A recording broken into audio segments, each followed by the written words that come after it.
theirs.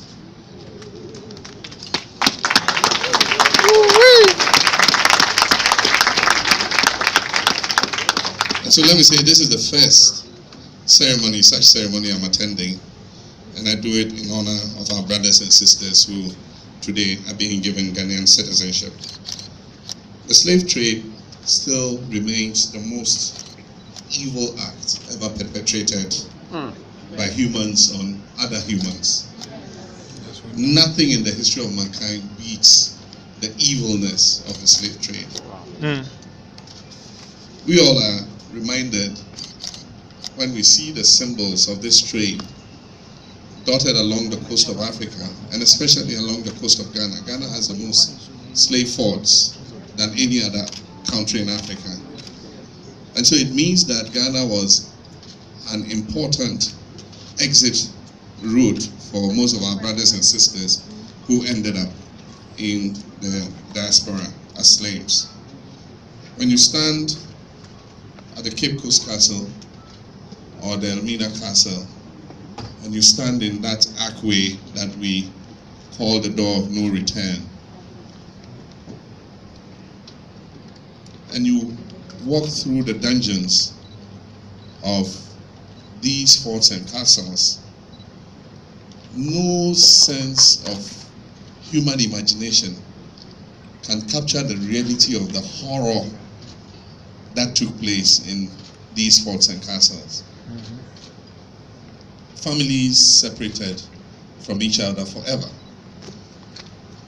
The Atlantic Ocean was a huge chasm that divided the African continent from the New World, the so-called New World.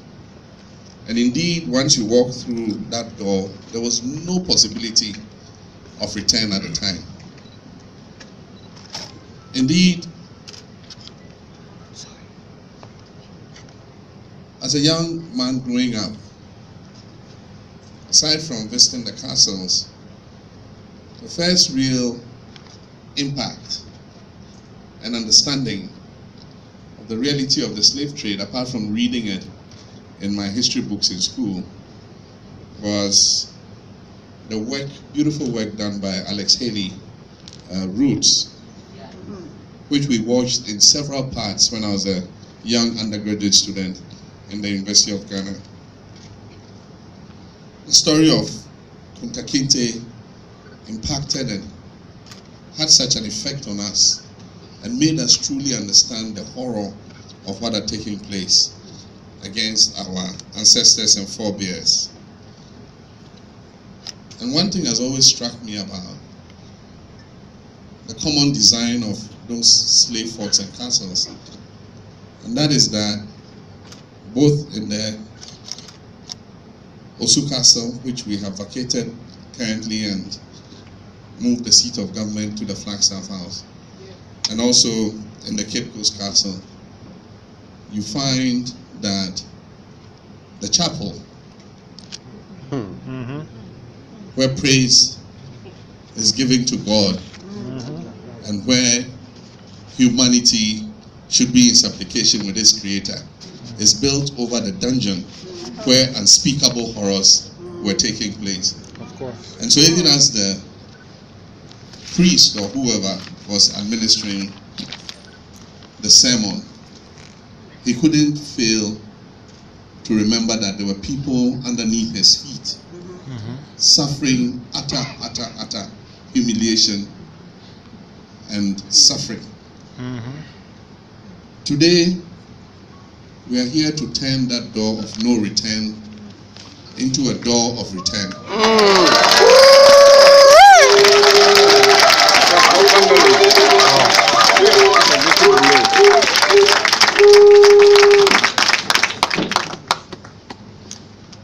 Excellency, the ambassador gave me the visitor's book of the Diaspora Embassy to fill when I arrived here on the grounds of the Bois Center.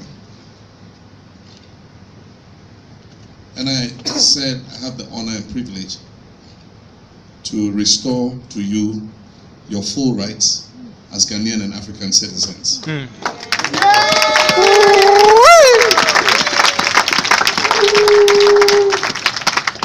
let me say, in doing this, I deserve no thanks or praise, because I'm giving back to you what rightfully belonged to you.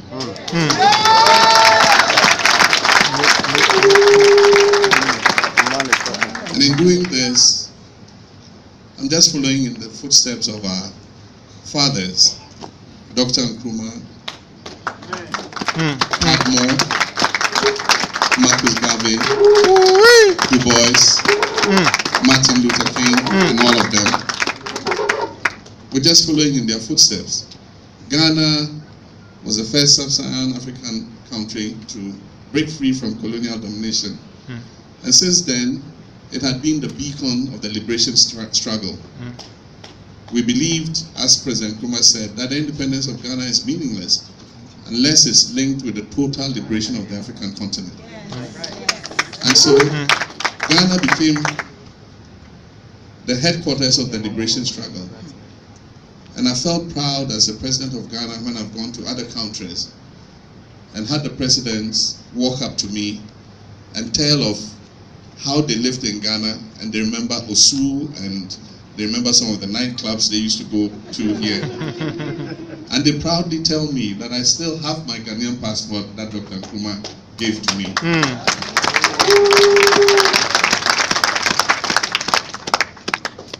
And so Ghana has continued to be that beacon that promotes Pan-Africanism.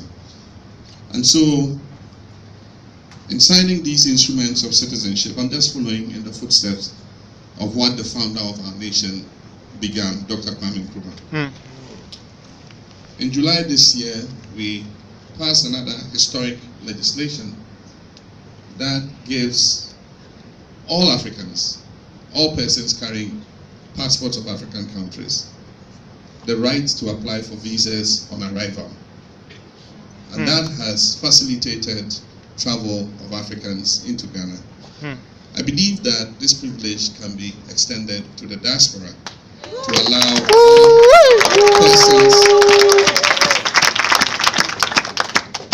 all persons, of the diaspora, Africans, to be able to visit not only Ghana but all other African countries without the necessity of having to travel to embassies abroad to apply for visas.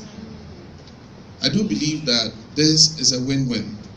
Our brothers and sisters who live in the diaspora have acquired skills that are useful to the motherland. And so by allowing you to come and go freely and even to reside, you bring back those skills to the motherland and help us to develop our continent.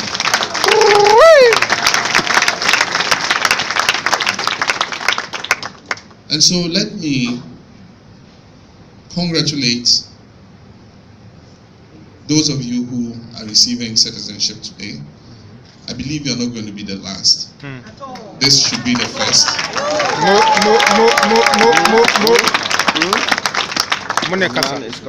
And I just like to say that the minister read the act, which has some very inimical and unpleasant things in there, but it will never come to that.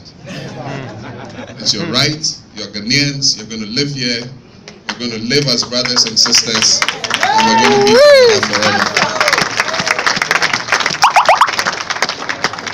And so, on behalf of the government and your brothers and sisters, Ghanaians, I wish to warmly welcome you back home and to say that, as we say in the Akan language, Akwaba. Akwaba back to your homeland. And it is my hope that this citizenship that has been restored to you would be one that would be beneficial to you coming home and those of us here. I believe that you bring back some of the benefits of learning, of science, and so many things back home. And I believe and hope that it will be of benefit to your brothers and sisters you left back home. Thank you very much, and God richly bless all of you. Thank you.